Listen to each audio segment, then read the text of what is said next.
Hello friends, कैसे हैं आप सभी। उम्मीद करता हूँ आप अच्छे होंगे, स्वस्थ होंगे, व्यस्त होंगे। जैसा कि आप जानते हैं हम कक्षा 12वीं इतिहास विषय पर चर्चा कर रहे हैं। जैसे कि आपको पता है कि हम चैप्टर जो पहला था राजा किसान नगर, जो चैप्टर दूसरा था वो हमने कर लिया। चैप्टर पहला था हमारा ईंटें मन के हड़प्पा सभ्यता, वो हमने पढ़ लिया। तो आज हम नज़र डालेंगे अपने चैप्टर तीसरे पे, जिसका नाम है बंधुत्व, जाति और वर्ग। तो मैं आप सभी का अपने यूट्यूब चैनल पर, जिसका नाम है ओपन एजुकेशन पर, हार्दिक स्वागत करता हूँ। और आज हम पढ़ेंगे इनके कुछ महत्वपूर्ण। नंबर 3 है आपका बंधुत्व, जाति और वर्ग। तो आउटसाइड नॉइज भी आपको हल्की हल्की सुनाई दे रही होगी, क्योंकि मैं घर में शूट कर रहा हूँ, तो हल्की फुल्की नॉइज तो रह ही जाती है। तो इसको आप थोड़ा नज़रअंदाज करना। बाकी जो भी मैं बात बता रहा हूँ आपको, उस पर फोकस करना ज़्यादा से ज़्यादा। तो चलो शुरू करते हैं आज की क्लास। सबसे पहले हम देखते हैं टॉपिक को। सबसे पहले हमें चैप्टर का नाम यह देखना है। सबसे पहले क्या है, वो है बंधुत्व, जाति और वर्ग। तो बंधुत्व क्या होता है, जाति क्या होता है, वर्ग क्या होता है, मैं समझाऊंगा आपको अच्छे से। इस पर बात करेंगे हम थोड़ा सा, ठीक है। और उसके बाद सारे टॉपिक्स को हम देखेंगे। ये शुरू करने से पहले चैप्टर 3, मैं चैप्टर 2 पे बात करना चाहूँगा। चैप्टर 2 जो था आपका, उस पर मैंने आपको सारे जो पार्ट्स थे उसके part 1, part 2, part 3, part 4, part 5, part 6 मैंने अपलोड कर दिए थे ऑलरेडी। पार्ट जो 1 था वो भी मैंने अपलोड कर दिया था। तो आज हम चैप्टर 3 पे शुरुआत करते हैं। सबसे पहले अपने टॉपिक देख लेते हैं, हमें क्या क्या पढ़ना है इसमें। तो मैंने यहाँ पर सारे टॉपिक लिख दिए हैं आपके लिए, जिससे आपको आसानी हो कि हमें क्या क्या यहाँ पर देखना है। तो ये पार्ट 1 है, जैसा कि आप जानते हैं ये पार्ट 1 है। तो हमें इसमें देखेंगे, सबसे पहले मैंने महत्वपूर्ण बिंदु लिखे हैं यहाँ पर, जो कि है वैदिक काल के बारे में, उत्तर वैदिक काल के बारे में, 4 वेदों की रचना के बारे में पढ़ेंगे, जो महत्वपूर्ण ग्रंथ हैं उसके बारे में देखेंगे, उपनिषद क्या है उसके बारे में, पुराण कितने थे, धर्मसूत्र, रामायण, महाभारत, ये कुछ महत्वपूर्ण ग्रंथ थे जिनका इस चैप्टर में बार बार जिक्र आएगा, क्योंकि ये जो चैप्टर है आपका, ये समाज के बारे में बताता है हमें। जैसे चैप्टर 2 था हमारा राजा किसान नगर, उसमें हमने पढ़ा था कि राजनीतिक जो व्यवस्था थी वो कैसी थी, जो राजा राजधानियाँ हमने देखने को मिली वहाँ पर, ठीक है। महाजनपद हमने पढ़े थे, उसमें 16 महाजनपदों का उदय हो रहा है, और साथ में हमने आर्थिक व्यवस्था भी समझने का प्रयास किया था। तो इसमें लेकिन ये जो चैप्टर है इसका भी टाइम देख सकते हैं आप, 600 ईसा पूर्व से 600 ईस्वी है। ये जो चैप्टर है आपका पूरा, ये किस पे फोकस करेगा, ये फोकस करेगा आपका चैप्टर, ये समाज पे फोकस करेगा। किस पे फोकस करेगा, समाज पे ये फोकस करेगा। सामाजिक व्यवस्था बताएगा आपको प्राचीन भारत की, 600 ईसा पूर्व से 600 ईस्वी में कैसे जो भारत का समाज था वो कैसे विकसित हो रहा था, और कैसे वो इवॉल्व हो रहा था। विकसित तो नहीं कहना चाहेंगे इसको, हम ये जानना चाहेंगे कि कैसे जातियों का यहाँ पे उद्भव हुआ, वर्ग कैसे आ गए, और बंधुत्व क्या था। ये सबको हम देखते हैं एक एक करके। और ये जो और भी टॉपिक लिख दिए मैंने यहाँ पे, पितृसत्तात्मक, मातृसत्तात्मक, पितृवंशिकता क्या है इसको भी देखेंगे, और ग्रंथों से जानकारी हमें क्या मिलती है वो देखेंगे इसको थोड़ा। और एक और क्वेश्चन मैंने लिख दिया, 600 ईसा पूर्व से 600 ईस्वी के मध्य में 2 परिवर्तन जिनका समाज पर प्रभाव पड़ा। क्या समाज पर प्रभाव पड़ा, 600 वो देख लेंगे थोड़ा। और धर्मशास्त्रों में 4 वर्णों के आदर्श व्यवसाय क्या थे उसके बारे में थोड़ा जिक्र करेंगे, और वर्ण व्यवस्था कैसे लागू की गई इसको थोड़ा देखेंगे। तो शुरू करते हैं। सबसे पहले आते हैं अपने महत्वपूर्ण बिंदु पर, ठीक है। तो महत्वपूर्ण बिंदु मैंने यहाँ पर लिख दिए हैं। सबसे पहले आपको ये समझना होगा कि वैदिक काल की बात हो रही है यहाँ पर। तो वैदिक काल जो था प्राचीन भारत में, उसका हम समय जो मानते हैं वो मानते हैं 1500 से 1000 ईसा पूर्व में हम वैदिक काल मानते हैं। वैदिक काल का मतलब है इसमें वेदों की रचना वगैरह हो रही थी, वो हम देखने को मिलता है हमें इस समय। और दूसरा जो यहाँ पर सब टॉपिक है वो है उत्तर वैदिक काल। वैदिक काल के बाद जो समय अवधि आई वो आई उत्तर वैदिक काल की, जिसमें हम देखते हैं 1000 ईसा पूर्व से 500 ईसा पूर्व के मध्य इसकी जो थी, ये टाइम पीरियड था इसका। और इसी समय में हम देखते हैं वैदिक काल में 4 वेदों की रचना यहाँ पर हो रही थी।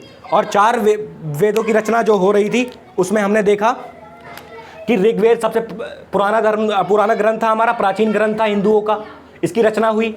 फिर यजुर्वेद की रचना हुई, फिर सामवेद की रचना हुई, फिर अथर्ववेद की रचना हुई। अथर्ववेद जो है नवीन ग्रंथ है। नवीन ग्रंथ का मतलब इसकी रचना सबसे अंत में हुई थी। और सबसे पहले जो सबसे पुराना जो आपका जो ग्रंथ है वो है ऋग्वेद, ठीक है। तो इन सब की रचना वैदिक काल में हुई, इसलिए इसको वैदिक काल माना गया। ये समय आप याद रखना, 100 से 500 ईसा पूर्व, 1500 से 1000 ईसा पूर्व, ये बहुत इस चैप्टर में बार बार इसका जिक्र आएगा, तो आपको कम से कम ये ध्यान रखना है, ठीक है।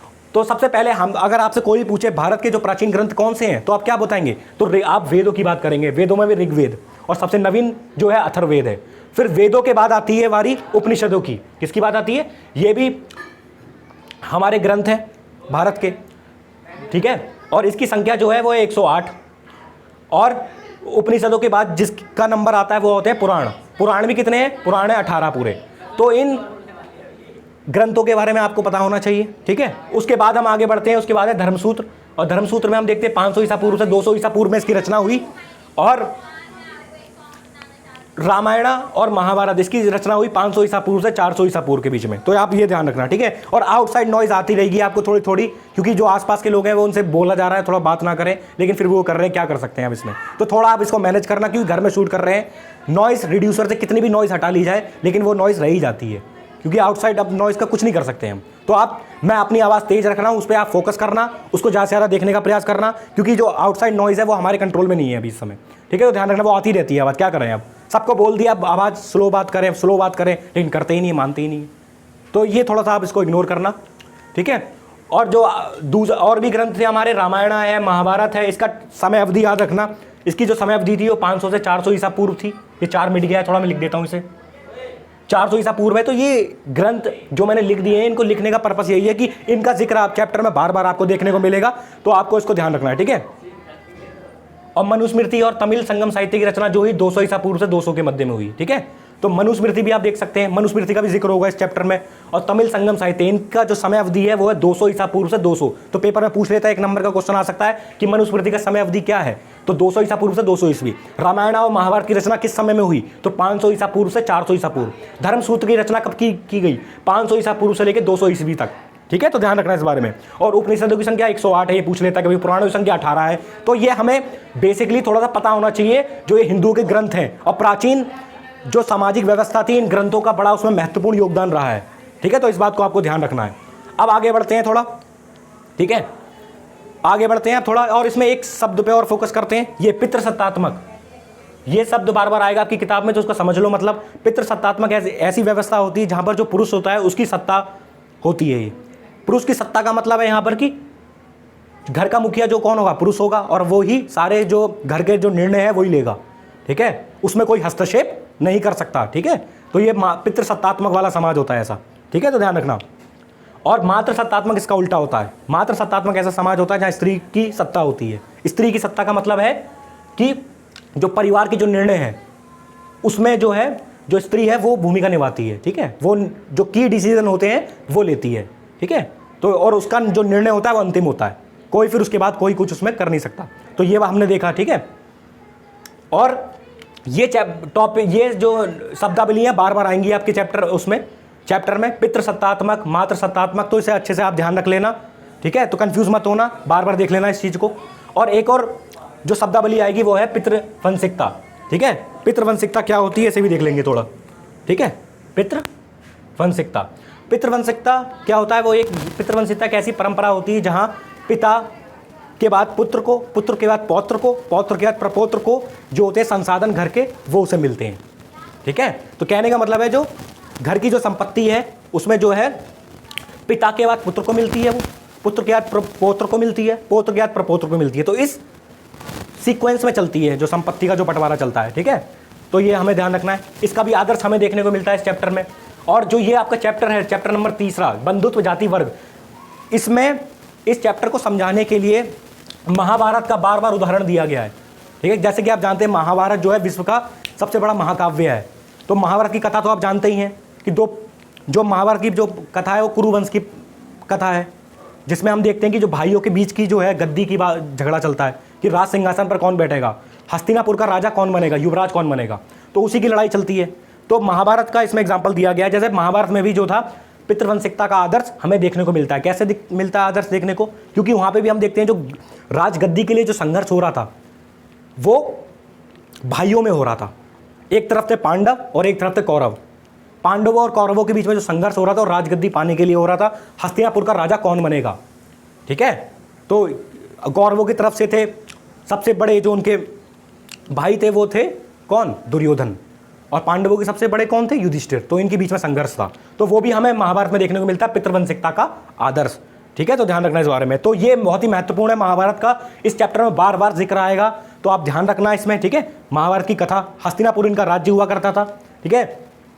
और ये दो भाइयों पांडवों और कौरवों के बीच में सत्ता के लिए संघर्ष था एक, ठीक है। तो ध्यान रखना इस बारे में। सत्ता माने कि राज सिंहासन पर कौन बैठेगा, राजगद्दी पर कौन बैठेगा, ठीक है। हस्तिनापुर का राजा कौन होगा, कि दुर्योधन होंगे, युधिष्ठिर होंगे, ये आपको थोड़ी पता होना चाहिए। और महाभारत आपने सीरियल वगैरह देखे होंगे या पिक्चरें देखी होंगी तो उसमें भी आपको पता होगा, क्योंकि इस महाभारत का बार बार उदाहरण दिया गया है और जो भी यहाँ पर हम टॉपिक पढ़ेंगे उसको समझाने का प्रयास किया गया है। तो आपको ये ध्यान रखना है, ठीक है। तो ये सारे महत्वपूर्ण बिंदु हमने देख लिए। अब आगे देखते हैं। एक क्वेश्चन हमें देखने को मिलता है यहां पर कि 600 ईसा पूर्व से 600 ईस्वी के मध्य में दो परिवर्तन जिनका समाज पर प्रभाव पड़ा। जैसे कि आपको पता है कि जो समय अवधि है इस चैप्टर की वो है 600 ईसा पूर्व से 600 ईस्वी। तो इस क्वेश्चन में पूछना चाह रहा है, ये आपका टॉपिक भी है कि 600 ईसा पूर्व से 600 ईस्वी के मध्य में ऐसे कौन से दो परिवर्तन हुए जिसका समाज पर असर पड़ा। कोई भी जब परिवर्तन होता है उसका समाज पर असर पड़ता है। तो देख लेते हैं। तो पहला परिवर्तन है, आप सीधा पहला दूसरा तीसरा पॉइंट ना लिख दें, तो आप पहले इसका जो क्वेश्चन है इसी का उत्तर लिख देना कि 600 ईसा पूर्व से 600 ईस्वी के मध्य दो परिवर्तन हुए जिनका समाज पर प्रभाव पड़ा। तो इसको आपको ध्यान में रखना है। तो पहला सबसे पहला प्रभाव कौन सा था? वन क्षेत्रों में कृषि में विस्तार हुआ। जो वन क्षेत्र थे, जैसे कि आपको पता है, जो पिछले चैप्टर में मैंने आपको बताया कि महाजनपद वगैरह बन रहे हैं, 16 राज्य बन रहे हैं, तो क्या हुआ, वो वनों को काटकर वहां पर कृषि की जा रही है वहां पर, और कृषि का विस्तार किया जा रहा है। तो उससे क्या होगा, जीवन शैली बदलेगी लोगों की, कृषि होगी, ठीक है, कृषि होगी, कृषि में उपज वगैरह देखेंगे, अपनी उपज वगैरह होगी, उसको बेचेंगे, उससे प्रॉफिट कमाएंगे, तो इस तरह उनकी जीवन शैली में परिवर्तन आएगा। तो ये यहाँ पर एक परिवर्तन देखने को मिला। और दूसरा परिवर्तन हमें देखने को मिला, शिल्प विशेषज्ञों में एक विशेष सामाजिक समूह का उदय हुआ। शिल्प विशेषज्ञ हमें देखने को मिले। शिल्प विशेषज्ञ आप जानते होंगे, जैसे कि दस्तकार होते हैं जो, ठीक है, हस्तकला में जो निपुण होते हैं, जो हाथों से बना रहे हैं सामान, बुनकर हो गया, लोहार वर्ग हो गया, स्वर्णकार हो गए, ये सब किस में आते हैं, ये शिल्प विशेषज्ञ में आते हैं। तो इनका भी विशेष सामाजिक समूहों का उदय हमें यहाँ पर देखने को मिलता है। और तीसरा जो टॉपिक था वो था संपत्ति का असमान वितरण। क्या? संपत्ति का असमान वितरण। संपत्ति का असमान वितरण का क्या मतलब है कि 600 ईसा पूर्व से 600 ईस्वी में क्या हुआ, जो संपत्ति थी उसमें विषमताएं आने लग गई। यहीं से हम देखते हैं एक नया कॉन्सेप्ट देखने को मिलता है हमको। कौन सा? एक है उच्च वर्ग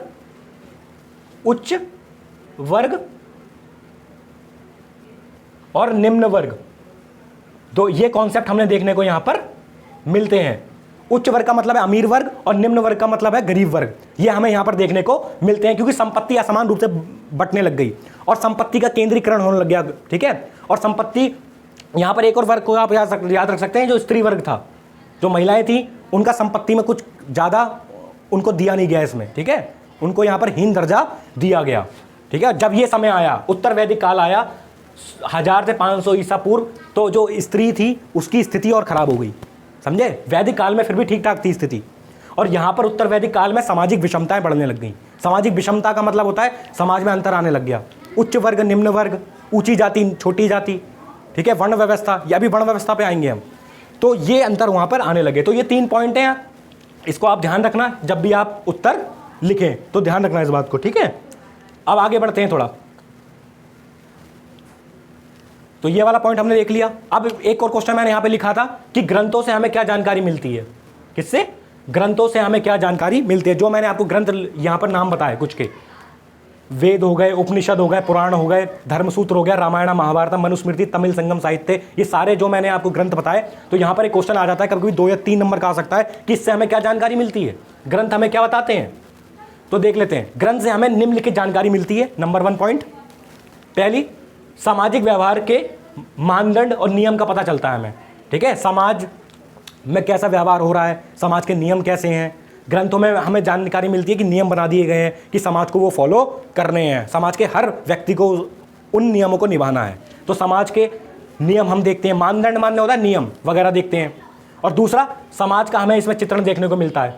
जैसे आप महाभारत को देखेंगे जब भी, तो महाभारत में पूरे समाज का चित्रण देखने को हमें मिलता है, ठीक है। उसमें वर्ण व्यवस्था भी है उसमें, ठीक है, उच्च वर्ग निम्न वर्ग की भी स्थिति बताई गई है उसमें सब कुछ देखने को मिलता है हमें। तो समाज का पूरा चित्रण देखने को मिलता है कि स्त्रियों के कितने अधिकार हैं, पुरुष के कितने अधिकार हैं, पितृवंशिकता है या मातृवंशिकता है, पितृसत्तात्मक समाज है या मातृसत्तात्मक समाज है, सारे हमें कॉन्सेप्ट देखने को मिलते हैं। तो याद रखना इस बात को, समाज का चित्रण मिलता है। और तीसरा है समाज के रीति रिवाजों की जानकारी। और रीति रिवाजों की जानकारी हमें मिलती है, जैसे आप ऋग्वेद पढ़ेंगे तो उसमें आपको पता चलेगा, वेदों में आपको पता चलेगा कि यज्ञ करवाए जा रहे हैं, तरह तरह के भांति भांति के यज्ञ हो रहे हैं, ठीक है, अनुष्ठान हो रहे हैं, तो इनकी भी आपको रीति रिवाजों की जानकारी मिलेगी। इवन महाभारत में भी आप देखते हैं कि अश्वमेध यज्ञ वगैरह कराए जाते हैं, ठीक है, राजसूय यज्ञ कराया जाता है। जब युधिष्ठिर का क्या होता है, जब युधिष्ठिर को इंद्रप्रस्थ का युवराज घोषित किया जाता है, तो उसका राजसूय यज्ञ करवाया जाता है। श्री कृष्ण आते हैं उसमें, ठीक है, वेद व्यास आते हैं उसमें, और पूरी जितने भी जो वरिष्ठ जन हैं, भीष्म पितामह, द्रोणाचार्य, कृपाचार्य, है ना, सब आते हैं।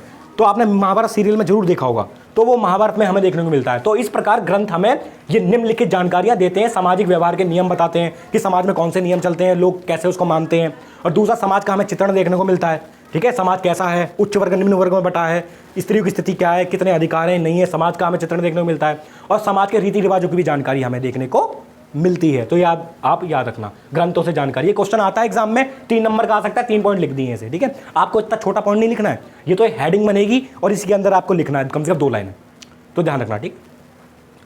तो ये हो गया, ग्रंथों से जानकारी हमने देख ली, ठीक है। 600 ईसा पूर्व 600 के मध्य में परिवर्तन देख लिए हमने। अब अगले क्वेश्चन पे आते हैं। ये महत्वपूर्ण क्वेश्चन है बहुत ज्यादा, ठीक है, ये बहुत ज्यादा महत्वपूर्ण क्वेश्चन है। ये पूरे चैप्टर में इसी का ही जोर है, सही कहूं तो मैं, ठीक है, इसी के इर्द गिर्द घूम रहा है पूरा चैप्टर। इसको समझ लिया तो चैप्टर आप समझ गए, ठीक है। तो ध्यान रखना, क्या है, धर्मशास्त्रों में चारों वर्णों के आदर्श व्यवस्था। आदर्श व्यवस्था क्या थी, ठीक है। ये क्वेश्चन आप समझ गए तो सब कुछ समझ गए। तो ध्यान रखना, आदर्श व्यवस्था, ठीक है, ये मिट गया थोड़ा, आदर्श व्यवस्था, ठीक है। तो मैं हट जाता हूं फ्रेम से आपको, ताकि बोर्ड सही से दिखता रहे, ठीक है। तो देखते हैं, तो धर्मशास्त्रों में चारों वर्णों के आदर्श व्यवस्था है। आदर्श व्यवस्था क्या थी वो देखते हैं। आदर्श व्यवस्था का मतलब है, जैसे कि आपको पता है कि इस समय में 600 ईसा पूर्व से 600 ईस्वी में हम देखते हैं कि वर्ण व्यवस्था भारत में आ गई है, ठीक है। जो प्राचीन भारत है उसमें वर्ण व्यवस्था हमें देखने को मिलती है। और वर्ण व्यवस्था में आपको पता होना चाहिए 4 वर्ण कौन से हैं। सबसे पहले ये क्वेश्चन बनता है, पेपर में पूछ लेगा आपसे कि जो प्राचीन भारत में वर्ण व्यवस्था हमें देखने को मिलती है, तो चारों वर्णों के नाम बताएं आप, कि 4 वर्ण कौन कौन से हैं। सबसे पहले ये बताएं आप, तो चारों वर्णों को देख लें आप। सबसे पहले कौन है, सबसे पहले टॉप पर है ब्राह्मण, ठीक है, वर्ण, फिर क्षत्रिय हो गए, फिर वैश्य हो गए, फिर शूद्र हो गए। तो ये 4 वर्ण हैं, इनके नाम है, ठीक है। ये एक तो क्वेश्चन ये पूछ लेगा इनके नाम बताओ, और इसी सीक्वेंस में याद करना है आपको। हायरार्की है, ये एक पदानुक्रम है ये पूरा। तो जो ऊपर लिखा है वो टॉप पर है, वो शीर्ष पर है, उसके अधिकार ज्यादा होंगे। जो नीचे है फिर उसके कम होंगे थोड़े, फिर जो नीचे उसके और कम होंगे, और जो सबसे नीचे है उसके तो बिल्कुल ही स्थिति खराब हो जाएगी, ठीक है। तो ये वर्ण व्यवस्था है, ठीक है। तो याद रखना, चारों वर्णों के आदर्श व्यवस्था। अब पूछता है कि इस वर्ण व्यवस्था में जो चारों वर्ण आपने बताए उनके कार्य भी बताएं। ये भी क्वेश्चन आता है कि उनके कार्य लिखिए, वो क्या कार्य करते थे वर्ण, जो भी 4 वर्ण थे। तो देखते हैं ब्राह्मणों को क्या कार्य थे। ब्राह्मणों को कार्य था वेदों का अध्ययन करना, यज्ञ करवाना और दान लेना और दान देना, ठीक है। दान लेते थे, दान देते थे, वेदों को पढ़ना, पठन पाठन का आपने सुना होगा, वो उनकी माना जाता था। यज्ञ करते थे, करवाते थे, दान लेना, दान देना, ये सब, ठीक है। तो ब्राह्मणों के ये कार्य थे। और दूसरा क्षत्रिय, क्षत्रियों के क्या कार्य थे। क्षत्रियों का कार्य था युद्ध करना और समाज की सुरक्षा करना। समाज की क्या करना, सुरक्षा करना, युद्ध करना और दान देना। दान देना इनका कार्य था क्षत्रियों का, ठीक है, क्योंकि क्षत्रियों पर ही जिम्मेदारी थी कि युद्ध वगैरह करना है तो वगैरह। और तीसरा जो वर्ण आता है वो है, उसका नाम है वैश्य। वैश्य वर्ण का मतलब यहाँ पर ये वेद पढ़ते थे, इनका कार्य था वेद पढ़ना, यज्ञ करवाना, ठीक है, और कृषि करना, गौ पालन करना, और सबसे महत्वपूर्ण काम था इनका व्यापार करना। ये व्यापार वगैरह किया करते थे और व्यापार से अपनी जीविका चलाते थे। तो याद रखना इस बारे में। और जो चौथा जो वर्ण है वो है शूद्र। शूद्र को क्या कर्तव्य था, शूद्र को क्या कार्य था। तो शूद्र को जो कार्य दिया गया था वो था तीनों उच्च वर्णों की सेवा करना। क्या करना, तीनों उच्च वर्णों की सेवा करना। जो इसके ऊपर है ना, वैश्य, क्षत्रिय और ब्राह्मणों, इनकी तीनों की क्या करना, सेवा करना। और शूद्र यहां पर कुछ नहीं कर सकता। इस वर्ण व्यवस्था के में क्या है, इसमें वर्ण व्यवस्था ऐसी नहीं है। ये कोई शूद्र परिवार में पैदा हुआ है कोई व्यक्ति, तो वो चाहे तो वेदों का अध्ययन कर ले, वो चाहे यज्ञ कर ले, दान दे, ये नहीं कर सकता। वो जिस वर्ण में पैदा हो गया वो उसी में फंस गया, उसी खूंटे से बंध गया, ये कह सकते हो, ठीक है। अब उसे शूद्र जो है वो उसे तीनों वर्णों की सेवा करनी है अब इसे, ठीक है। जब आप महाभारत, इसी चैप्टर में आपको समझाया गया, महाभारत में कर्ण की कथा आती है, अंगराज कर्ण। तो कर्ण को भी सूतपुत्र कहा गया था। कर्ण की कथा आती है, ठीक है। कर्ण को भी सूतपुत्र कहा गया था, इसीलिए सूद, हालांकि वो सूद नहीं था, लेकिन सूतपुत्र से कहा गया। जब वो धनुष चलाने सीखने जाता है द्रोणाचार्य के पास, तो द्रोणाचार्य जी उसे मना कर देते हैं कि मैं जो है केवल क्षत्रियों को सिखाता हूं, शिक्षा देता हूं, और मैं किसी वर्ण को नहीं शिक्षा दे सकता। तो कर्ण उसे आर्ग्यूमेंट करता है कि शिक्षा पर तो किसी का अधिकार नहीं है, ठीक है, शिक्षा तो सभी ग्रहण कर सकते हैं, ठीक है। वो क्षत्रिय है, मैं शूद्र हूं, अगर तो हम में फर्क क्या है, मैं भी उतनी अच्छे से वर्ण चला सकता हूं जितना वो चला सकता है। तो वो आर्ग्यूमेंट करता है। तो कर्ण का एग्जांपल दिया आपकी किताब में भी, मैं अपनी तरफ से लाया इसे महाभारत में, ठीक है। तो ध्यान रखना, कर्ण की कहानी आती है, तो इस बात का रखना, तो ये चारों वर्णों के कार्य हो गए, ठीक है। इनके हायरार्की याद रखना, हायरार्की का मतलब है कि एक ही पदानुक्रम में चल रहे हैं, ब्राह्मण, क्षत्रिय, वैश्य, शूद्र, ये चारों हो गए, ठीक है। अब एक और क्वेश्चन है जो आपका, जो लास्ट क्वेश्चन है इसका, वो भी देख लेते हैं कि वर्ण व्यवस्था जो थी वो कैसे लागू की गई। एक बात हमेशा याद रखना, कोई भी चीज़ बनाना बड़ा आसान होता है, उसे लागू करना बड़ा कठिन होता है।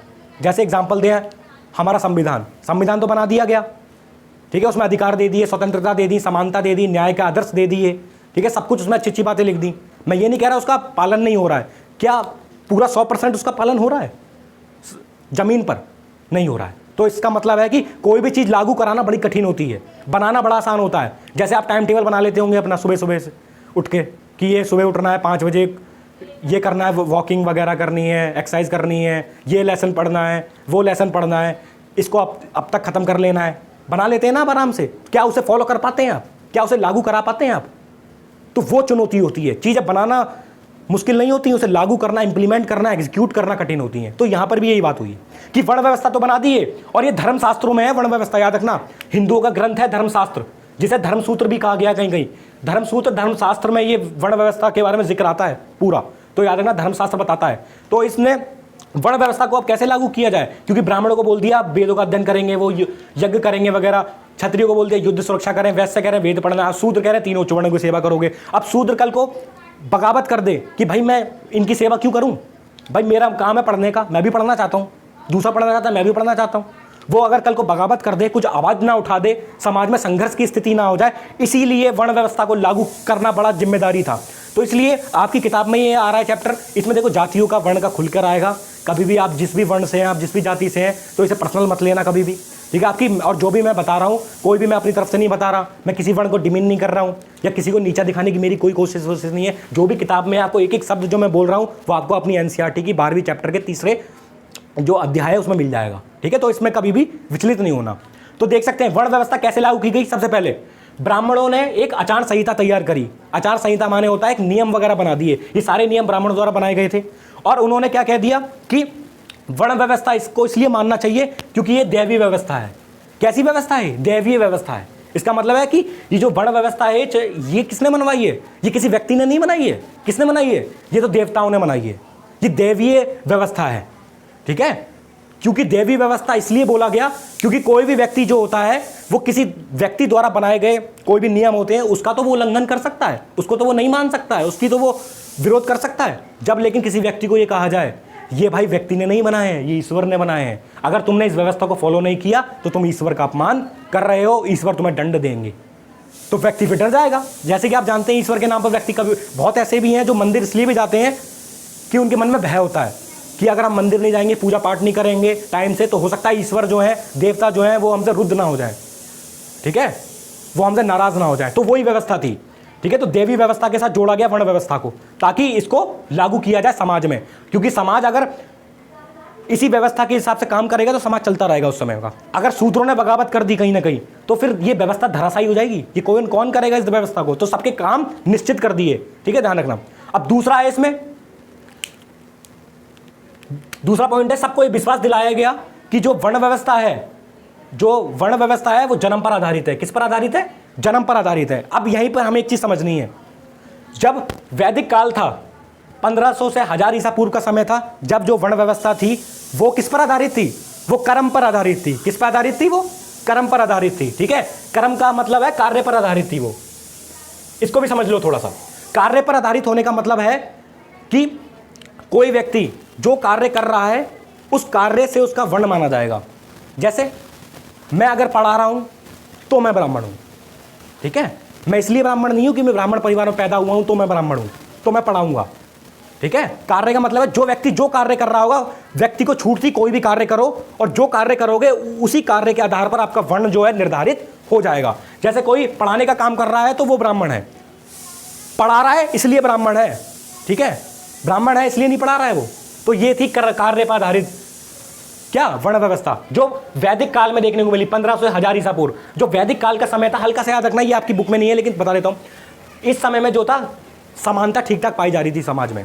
स्त्रियों की हालत भी बहुत ज़्यादा बुरी नहीं थी इसमें, हो सकता है थोड़ी बहुत रही हो लेकिन इस समय में नहीं थी बुरी। लेकिन जो सारे जितने भी विकार आए, जितनी भी विषमता आई, जितनी भी असमानता आई और जितनी भी समस्या आई, ठीक है, जितनी भी कठिनाइयाँ आई वो कब आई?